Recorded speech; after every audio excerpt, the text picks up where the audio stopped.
Pessoal, tudo bom? Esse é o quarto vídeo da série Sobrevivendo com Luciano Tigre. E se você não viu os outros 3 vídeos, sugiro que você pare aqui, assista a eles e depois, até chegar nesse aqui, para você ver vendo na série toda, né? Na sequência todo o vídeo. Certo.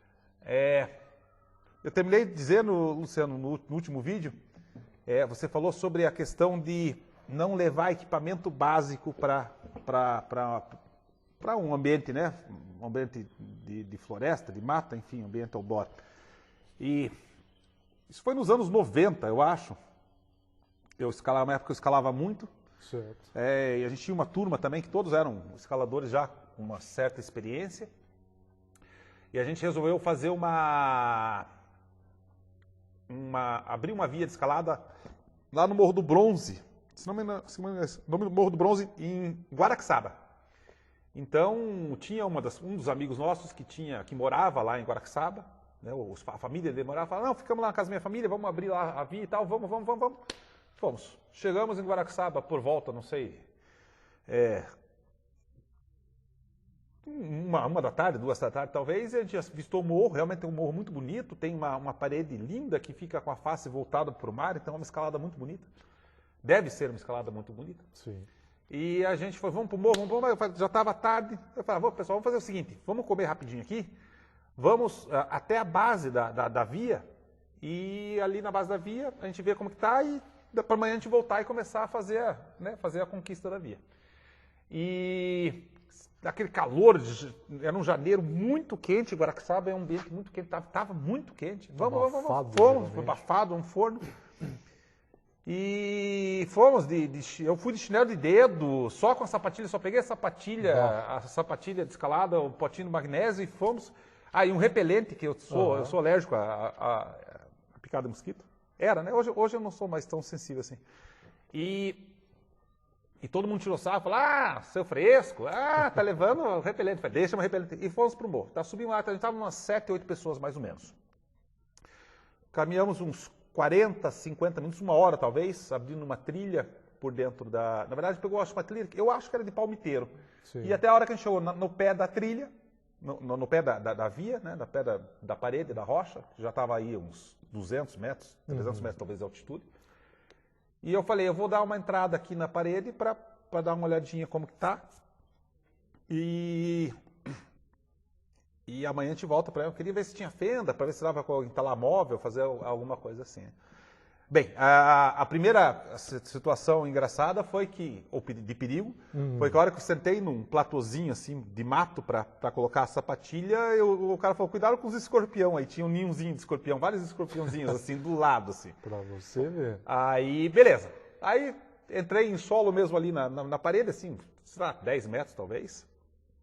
Quando eu olho para o mar, estava vindo uma parede, não era uma chuva, era um bloco negro, preto, vindo assim, uma tempestade gigante, cara, gigante. Falei, gente, vamos vazar daqui, que a gente vai pegar a chuva aqui em cima.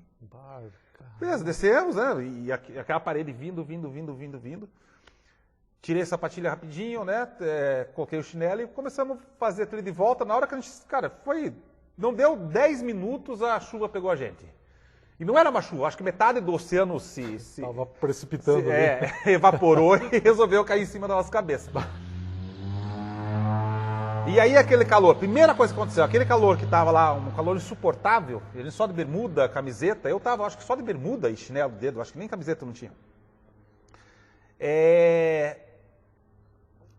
Aquele calor, em questão de minutos, virou um gelo. A gente começou a gelar. E a gente começou a voltar. E isso, olha, isso já era talvez 5, 6 horas da tarde, o sol estava começando, estava quase se pondo, mais ou menos no horário que está agora, que vocês não estão vendo aqui, mas o sol já está se pondo aqui, e eu imagino que já seja, sei lá, final de tarde, 4, 5 horas da tarde também, 5, 6 horas da tarde. A chuva passou, os pernilongos começaram a pegar a gente tentando descer, e aí a descida já ficou mais difícil. Não, antes disso teve o seguinte, a gente tinha a trilhazinha, e dessa trilha teve uma hora que a gente viu onde estavam os carros estacionados, sei lá, uns 300, 400 metros para baixo. Aí alguém viu uma outra trilhazinha que ia bem em direção aos carros. Alguém falou assim, vamos por aqui, gente, que aqui é mais fácil, ó, que aqui vai dar lado direto. A gente saiu da trilha que a gente veio, entrou naquela... caminho ali. Cortar caminho. A gente andou, sei lá, uns 15, 20 metros, mas no máximo uns 20 metros. E a gente viu que aquilo, na verdade, devia ser uma trilha de bicho, não era uma trilha. Alguém falou assim, não é trilha não, vamos voltar. Quem diz que a gente acha a trilha de volta? Nossa. A gente não conseguiu achar a trilha de volta. Olha só. E aí, o que aconteceu? Alguém já falou, não, vamos por aqui mesmo, porque os carros estão ali, vamos por aqui mesmo, vamos no meio do mato. Que erro que a gente cometeu. Bem, para resumir a história, porque a história é vou ficar aqui muito tempo falando. A hora que os pernilongos borrachudos começaram a pegar a gente, o pessoal consumiu todo o meu repelente, que eles falavam que era frescura, e eu fiquei sem e quase morri. Escureceu, ninguém tinha levado uma lanterna. O básico. Uma lanterna, sendo que a gente estava com dezenas de lanternas lá nas mochilas, com todos os equipamentos. Ninguém tinha levado uma blusa. E aí começou, não estava mais tão frio, porque a chuva já tinha parado, mas os pernilongos estavam comendo a gente. Comendo a gente vivo, né? Porque o meu repelente durou, sei lá, 15 minutos. A gente conseguiu sair, era já noite, a gente estava destruído, cara, destruído. Graças a Deus, teve bom senso de levar um facão, ele teve que abrir uma boa parte de um mato, fazer uma picada mesmo. Os ambientalistas, por favor, nos perdoem, tá? Espero que o IAP não nos mute. Isso já tem mais de 20 anos, então acho que já prescreveu o crime. Crime ambiental prescreve. Velho, quase morremos E olha, todo mundo tinha equipamento bom na mochila. Todo mundo tinha faca, todo mundo tinha lanterna, todo mundo tinha blusa, anorak, peeling. Só faltou todo levar. Mundo tinha bota legal. Nessa época eu já fabricava bota, e as botas não eram tão legais quanto uma dessa aqui, mas eram botas legais. E a gente ia se ferrar. Sim. Se a gente dormisse aquela noite na montanha, não sei se a gente ia morrer, mas certamente a gente ia ter, alguém ia ter um choque anafilático em função dos pernilongos. Algumas coisinhas poderiam ter então, uma proporção maior. O Luciano, eu falei muito mais tempo que devia, né? Eu falei 7 minutos aqui, 6 minutos quase, contando essa história. Mas é porque no outro vídeo o Luciano falou um negócio e eu lembrei dessa história é uma história que eu não lembrava, fazia tempo. A história foi muito legal. E essa é uma história importante, porque esse tipo de coisa aí, ele não é raro de acontecer. Acontece demais. Eu tenho muitos conhecidos que já passaram aperto no meio do mato, ou em montanha, ou fazendo mochilão, que você leva muita coisa para fazer um mochilão, e às vezes deixam na pousada, deixam no hotel e acaba dando errado lá na montanha. Foi exatamente isso o caso. A gente estava com os carros cheios, só que a gente ia deixar tudo na casa lá do nosso amigo. Porque a gente almoçou, falou, vamos lá, sabe aquela coisa, almoçamos, vamos lá, vamos ali ver? Sim. E vamos ali ver, eu fui de chinelo, porra. Eu já fabricava bota e eu fui de chinelo. Você faz de improviso, aí tende a dar errado. Uhum. Esse é um detalhe muito importante, né? A gente está falando do material básico aqui.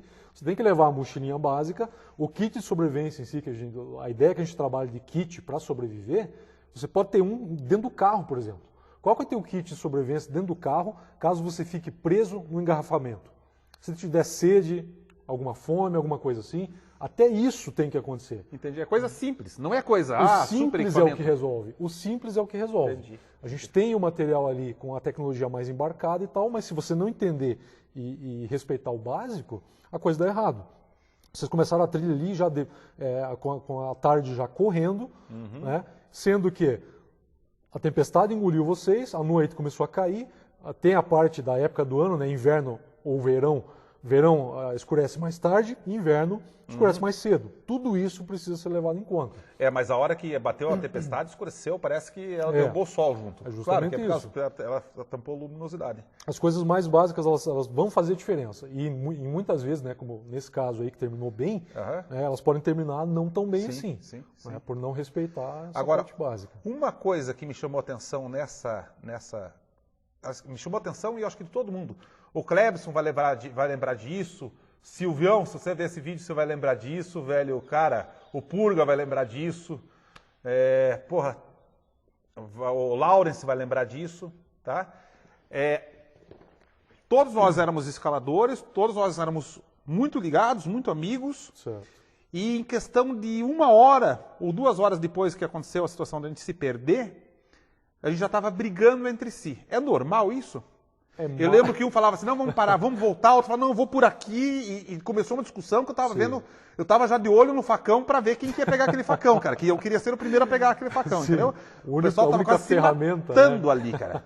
É normal acontecer isso? É mais comum do que a gente imagina. Quando a gente trabalha a vivência ali com os comissários, uma das coisas que mais pega é justamente isso, esse embate psicológico, né?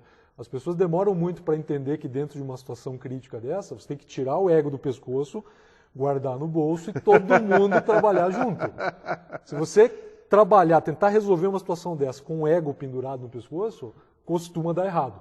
Porque a minha decisão vai ser melhor que a tua e assim vai. Foi exatamente. Não, eu vou por aqui, então vai você e o grupo aí de 6, 7 pessoas, acho que eram 7. Estou tentando lembrar todos que eram. Se alguém aí da turma lembrar, põe nos comentários, tá, gente? Que faz tempo, né? Eu já estou velhinho, minha memória já não é toda aquela mais. Mas foi realmente, cara, cada um estava degradando o grupo já, assim, sabe? Isso é muito comum, né? Dentro de situações ali de estresse. E você para pensar, a humanidade deu certo porque a gente começou a viver em grupos. Sim. Os clãs, né, começaram a se juntar. Hoje o nosso clã é global, todo conectado, né, pela internet. Só que o detalhe é que quando tem uma situação estressante, o psicológico ele pode deteriorar, tendendo para esse lado ali. Da minha decisão é melhor que a sua e o embate acaba acontecendo ali. Isso mesmo. É mais comum do que parece. Dinâmicas de grupo, em uma simples entrevista de emprego, você já vê esse tipo de coisa acontecendo. Né? As pessoas acabam aflorando. A grande verdade é que a situação real, ela acaba rachando a tua máscara social. Isso é uma coisa que eu já pude visualizar muito em simples trilhas ou treinamentos. Parece o eu mais verdadeiro da pessoa? Exatamente. Porque a gente mantém uma postura social ali configurada para poder interagir, para ter um pouquinho mais de comodidade, conforto um com o outro. E diante de uma situação estressante, isso pode ser quebrado muito facilmente. Entrevistadores de emprego criam situações durante a entrevista justamente para rachar essa máscara. Entendi. A natureza faz isso com um primor e uma velocidade muito maior. Essa que é a verdade. Ali, o teu eu verdadeiro vai ser acessado. Ali eu já tive casos de pessoas dizendo assim, depois da situação estressante, eu não sabia que eu era tão chato. Eu não tinha percebido antes desse treinamento pesado. Que bom que ele viu, né? Que eu era tão chato ou que eu tinha tanta capacidade. Então, por quê? Porque a gente é lapidado dentro desse tipo de dinâmica, de situação. Né? São cenários que vão trabalhar a essência humana. Por isso que eu faço sobrevivência, dou instrução, essa ideia toda, pautado na essência humana. Né? A gente tem que estar balizado por isso. Né? A gente vai falar mais na frente aí sobre o fogo, por exemplo. Né? Qual é o ser humano que diante de uma fogueira não vai relaxar, se acalmar, mesmo que nunca tenha visto isso na vida? A memória genética de corpos, de ancestrais que fizeram isso na história humana, ela vai ser acessada diante disso. Então eu já tive situações de pessoas muito estressadas no treinamento e a solução foi simplesmente pegar a pessoa, sentar na frente da fogueira e observe o fogo um pouquinho lá. E a pessoa, sem perceber, vai se acalmando. Porque o fogo... Uma fogueira em uma taça de vinho resolve problema? Com certeza. Com certeza. Eu vou acrescentar no meu kit de sobrevivência de emergência uma garrafa de vinho. Olha aí, isso é importante. Porque o fogo em si, né, na história humana, ele está associado a links psicológicos, né, muito importantes, como segurança, família, comunhão. As pessoas sentavam antigamente em volta Há anos atrás, meu avô, a gente sentava em volta do fogão a lenha, da fogueira daquela época, para fazer interação, trocar conhecimento. Então são itens que vão acabar fazendo diferença. Que legal. Pessoal, e de novo convido todos vocês para não perder o próximo capítulo da série Sobrevivendo com o Luciano Tigre. Eu acho que ele vai falar um pouquinho mais sobre isso aí. Tá joia? Bons ventos a todos. Tchau. Até mais. Eu pensei